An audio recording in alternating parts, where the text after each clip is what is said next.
Hi everyone, my name is Camilla and welcome back to my channel. This will be the last episode of my Bali travel series and I hope you enjoy the ride. Being in the middle of a global pandemic, it might seem insensitive to create any type of travel content, but this was filmed before COVID-19 and the reality is the tourism industry is reeling from the lockdowns and need visitors to return as soon as safety allows. Just make sure to check out what your travel insurance covers now, since a lot of rules have changed after COVID-19. But okay guys, back to the video. In today's episode, I wanted to show you how to travel Bali for 14 days. I actually stayed in Bali for almost 2 months, but I was doing a lot of remote work and that would be a very boring 2-month travel guide. So this 14-day guide is well thought out and I would say it's the perfect itinerary for first-time travelers to Bali. Nothing too crazy, but far from boring.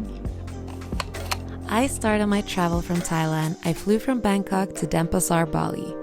And it was the first time on my whole Asia adventure I'll be alone.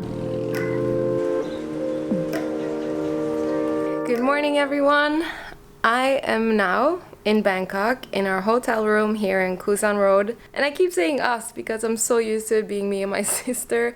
But she actually left this morning back to Norway because she had to work. So right now, I'm alone in Thailand and I'm headed to the airport in 2 hours. I'm just gonna grab something to eat first and then I'm gonna head to Bali and conquer everything that includes traveling alone. And I think it's gonna be totally fine. Like I traveled alone a million times. This is a little different though, this is for a longer period, but I'm excited. So yeah, I guess I'll see you guys at the airport.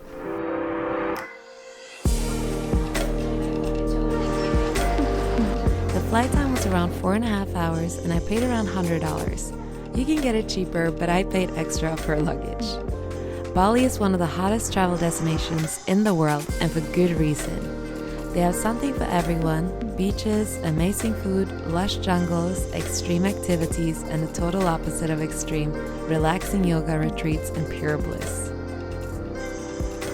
You'll probably land in Denpasar, and there will be hundreds of locals eager to drive you to the destination for a special discount price.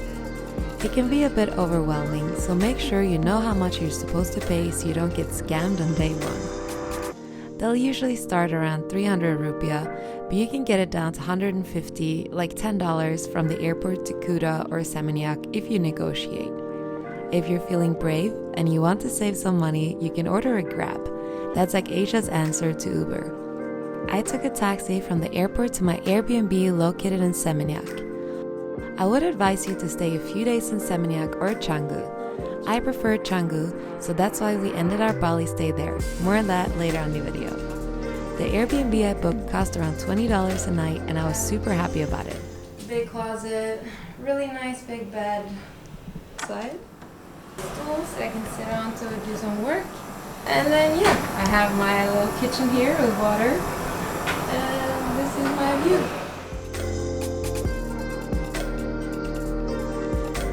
I'll leave the link below to my Airbnb. There's so much to do in Seminyak though, and I would advise you to rent a scooter for your stay. I paid around $40 for my scooter for 1 month. After you get your scooter, it's time to explore, and you need to check out the food scene. Seminyak has some of my favorite restaurants in Bali. Kind Community and Cafe Organic has some of the best breakfasts I've ever had and overall great menu. Other things you should do in Seminyak is to check out Potato Head. This is a great beach club with amazing atmosphere, pool, food on the beach, and great drinks. It's really fun during the day, but it's also great during the night. And lastly, Seminyak has one of the best streets for shopping in Bali. So many unique small boutiques and cute cafes. After a few days, my best friend Tora from Norway came to Bali to travel with me. She landed 20 minutes ago, so I think she's just going through immigration. And I'm so excited to pick her up. I forgot my sign. I'm not dedicated like all the other ones. But yeah, she's coming now.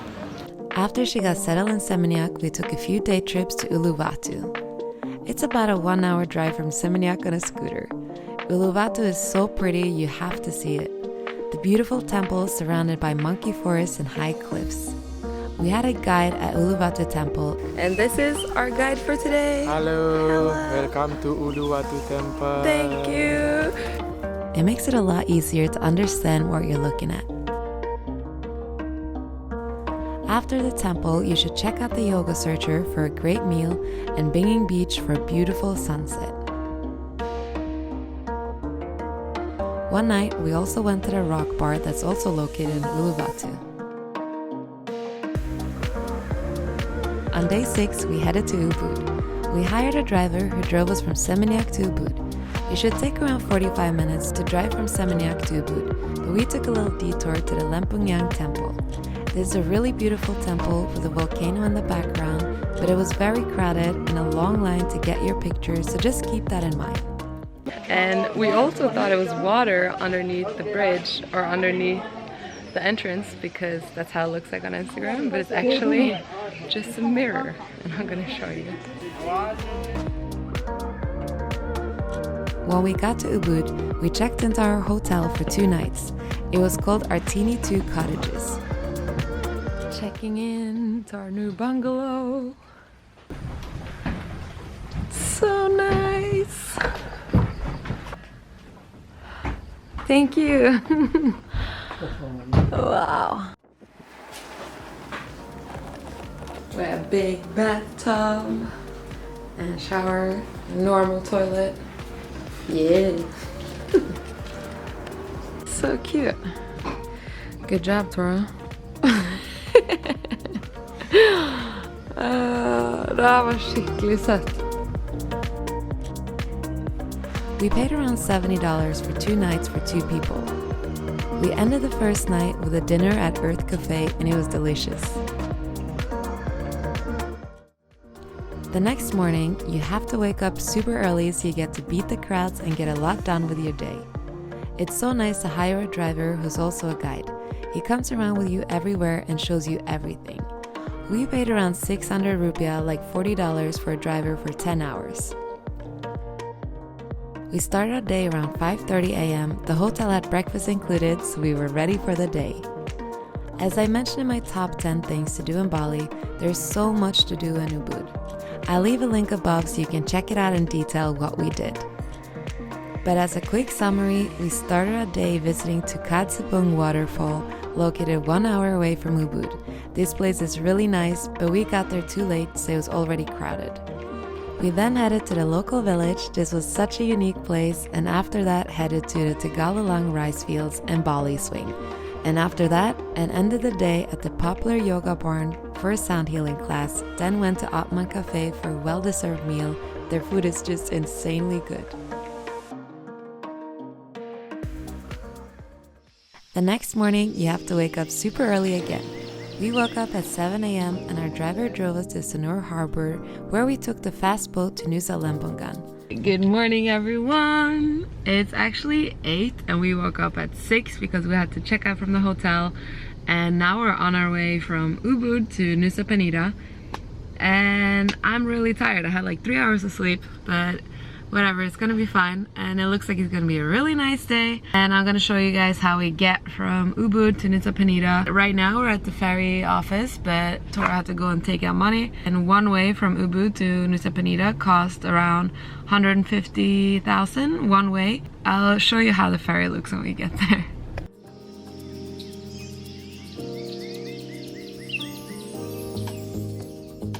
Okay, so that's the pier. And this is how you enter the boat from Ubud to Nusa Penida. Yeah, you have to take off your shoes. Hello. And this is how packed it is. The ferry ride is pretty bumpy, and when you get to Nusa Lembongan, it's not a lot of cars like we're used to back in Ubud or Seminyak. Yeah, so that's how it looks from the pier. I'm exhausted. I just carried this. It's like 30 kilos, 15 kilos, a lot of kilos. We asked some locals if they could drive us to the hotel, and for some money they did. We had booked 2 nights at this hotel called Nusa Inn, and it must have been one of the cheapest hotels we ever stayed at. We paid around $25 for 2 nights for 2 people. We rented a scooter from the hotel and drove to the Yellow Bridge where we took the ferry over to Nusa Penida. We just got to the Yellow Bridge harbor and this is where we're going to take the boat from Nusa Lembongan to Nusa Penida. And immediately when we parked our scooters, they're trying to hustle us and sell the tickets for I think 20 or 30,000 more than they're supposed to cost. So just ignore all the people by the entrance and just go and buy your own ticket where you wait for the boat, because then they tell you the exact price, and the exact price was 120 back and forth from here to Nusa Penida and back. 120, not 200, not 300. And also, the boat doesn't have a schedule. The only thing is it needs to be 6 people or 8 people on the boat. If not, it's not gonna go. So we're basically just sitting here waiting for more people to come, and hopefully people want to go to Nusa Penida today so we can get out of here. So yeah, no schedule. Okay, so now we're 6 people ready to board the boat.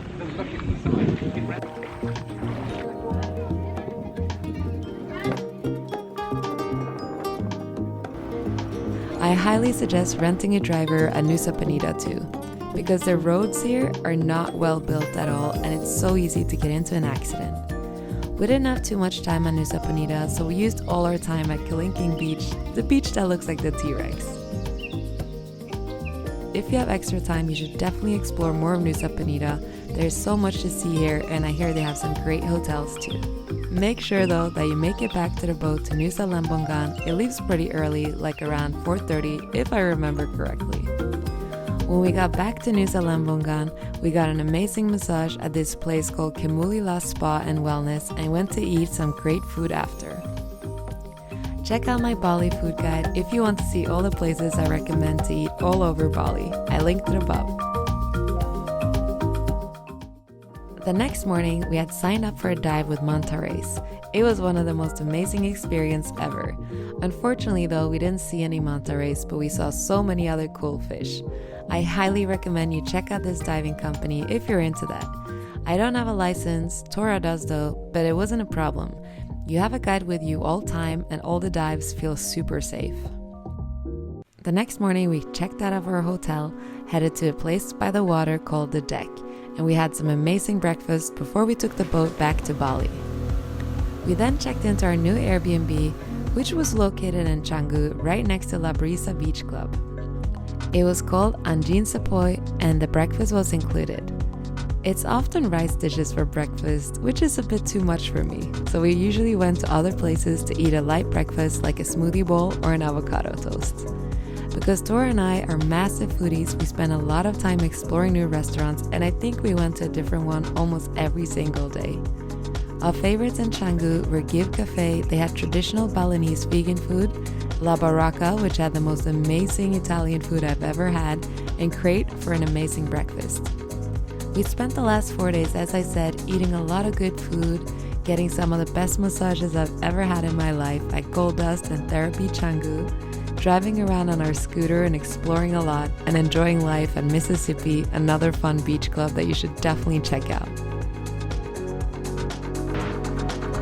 But yeah, that pretty much sums up our 14-day itinerary for you guys.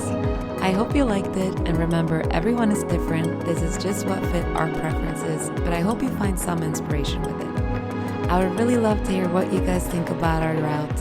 Have you done something similar or completely different route? I can't wait to go back to Bali when everything opens up again. I hope everyone in Bali are okay, and I'll leave a link below to where you can donate money to help the locals if you have anything to give. Before I leave you guys, I just wanted to end it with some quick, useful tips. Make sure you're up to date on your hepatitis A and B and your tetanus shot. Some people also get vaccines for the typhoid fever. Don't go to Bali without travel insurance. I saw tourists in scooter accidents almost every single day, and it was horrible, and Bali traffic is just so crazy dangerous. Number 3, respect the Hindu culture. Look out for the Kanang Sari. There are daily offerings made by the Balinese Hindus. They are placed around everywhere, so don't step on them. Number 4 is Bali stomach, and it's a very common word for tourists. Be careful with what you eat, make sure to wash your hands often, and several of my friends had this, and it's no fun when you're supposed to be on vacation. Number 5 is natural disasters. Bali is located in a high-risk area, so they'll naturally get a lot of tropical storms and earthquakes. When I was there, it was actually 2 earthquakes, and it was pretty scary, and it woke us up in the middle of the night. So just be aware of your surroundings and follow the local guidelines when something like this happens. Number 6. Bali is a very polluted island, and you can often see plastic all over the beach after a stormy night. It's really sad, so do your best to reduce plastic and don't leave any trash behind. Bring your own reusable bags, straw, and utensils, and say no to plastic when you can. The last one is the climate. So the best time to visit is probably the summer months when it's dry like June and August, but then it's way more crowds and more expensive. Tora and I went in December during the rainy season, and we avoided so many crowds and got everything a lot cheaper than the high season prices. It did rain a few days, but it was only for a little bit, so it was totally worth it for us. I hope you found this helpful, and if you want more content from Bali, you can check out my 2 other videos from my travel series linked here. Thank you so much for watching, and we're almost reaching 12,000 unique subscribers, and I can't believe how supportive you all have been. It means so much to me, and it makes me so motivated to create more. I always love your feedback here in the comments, and if you want to chat with me in real time, hit me up on Instagram. Thank you again, and don't forget to subscribe and like. It really helps the algorithm and my channel, and I'll see you guys in the next one. Bye!